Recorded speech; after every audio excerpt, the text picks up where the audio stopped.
அழிந்து வரும் கிராமிய கலைகளை மீட்கும் வகையில் இன்றைய இளம் தலைமுறை கலைஞர்கள் கலைப்பணியில் ஈடுபட வேண்டுமென பேருராதீன மருதாச்சல் அடிகளார் தெரிவித்துள்ளார். தமிழகத்தின் பல்வேறு பகுதிகளில் உள்ள கிராமிய கலை உள்பட பல்வேறு துறை சார்ந்தவர்களுக்கு வாழ்நாள் சாதனையாளர்கள் விருது வழங்கும் விழா கோவை பேருராதீன வளாகத்தில் நடைபெற்றது.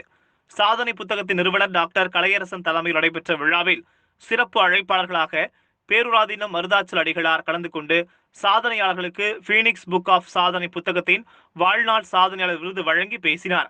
அப்போது அவர் தற்போது அழிந்து வரும் தமிழக பாரம்பரிய இசை மற்றும் கிராமிய கலைகளை மீட்டெடுக்கும் வகையில் இதுபோன்ற கலை பணிகளில் இளம் தலைமுறையினர் ஈடுபட வேண்டும் என்று கேட்டுக்கொண்டார். தொடர்ந்து தமிழகத்தின் பல்வேறு பகுதிகளைச் சேர்ந்த கிராமிய கலைஞர்கள், யோகா சாதனையாளர்கள், பயிற்சியாளர்கள், ஓவியர்கள், பாடகர்கள், ஊடகத்துறையினர் என பல்வேறு துறை சார்ந்த கலைஞர்களுக்கு வாழ்நாள் சாதனையாளர் விருது வழங்கி கௌரவிக்கப்பட்டது. முன்னதாக விழாவில் சிறப்பு விருந்தினர்களுக்கு ஒயிலாட்டம், பொய்க்கால் குதிரை, தப்பாட்டம், கரகாட்டம் என தமிழ் பாரம்பரிய இசை மற்றும் நடனங்கள் ஆடி வரவேற்பு அளிக்கப்பட்டது.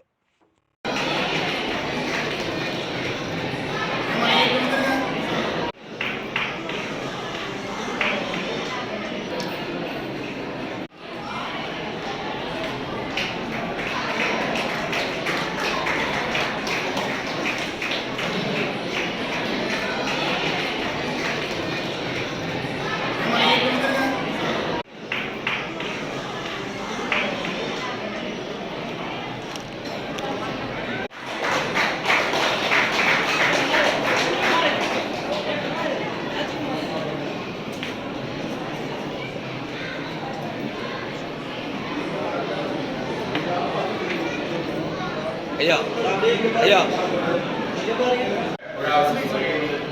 பாராட்டுக்குரிய மாவட்ட நீதிபதி திரு பாலையா அவர்களுக்கும் மக்களுக்கும் இந்த நல்ல விழாவை இளம் வயதிலேயே நல்ல ஆளுமை பண்போடு தலைமை பண்போடு நிகழ்த்தி கொண்டிருக்கக்கூடிய பொழுது நம்முடைய இந்த பாரம்பரிய மிக்கதாக இருக்கக்கூடிய வரலாறுதாக இருக்கக்கூடிய நாட்டுப்புற கலை குழுவினர்கள் அதை மீண்டும் புத்தாக்கம் செய்து நம்முடைய பேருராதீனம் வழங்கி வருகின்றது.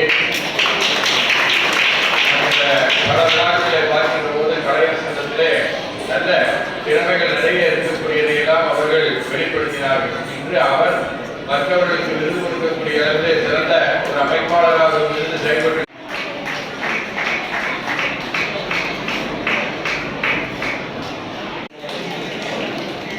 விருது பெறுவர்களை